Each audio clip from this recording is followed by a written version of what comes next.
En la institución educativa José Gálvez Egusquiza del Caserío La Central nace el proyecto Bosques de Aprendizaje Sembrando el Milagro Verde de la Vida.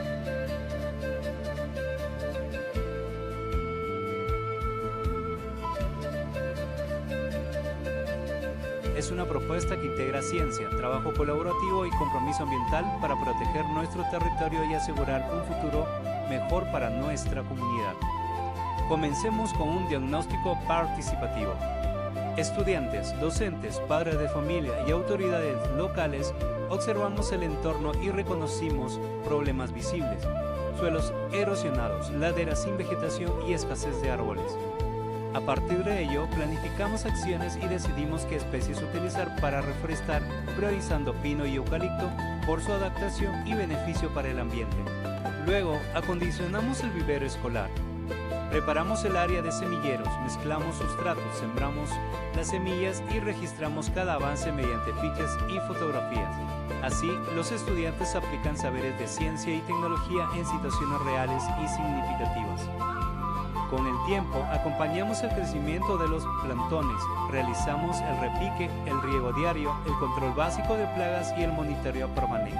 Las brigadas ambientales asumieron responsabilidades claras, fortaleciendo liderazgo, organización, responsabilidad y trabajo en equipo.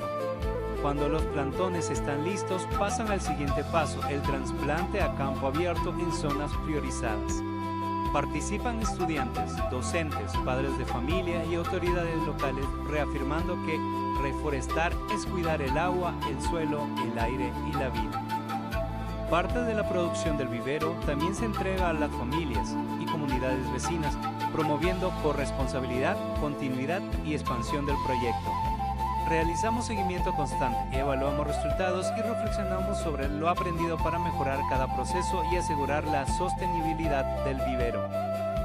Bosques de aprendizaje. Demuestra que cuando aprendemos haciendo, sembramos conciencia, esperanza y futuro.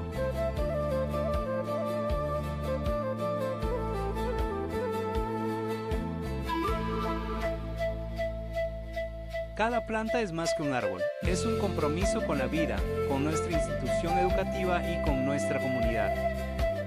Seguiremos construyendo bosques de aprendizaje sembrando el milagro verde de la vida.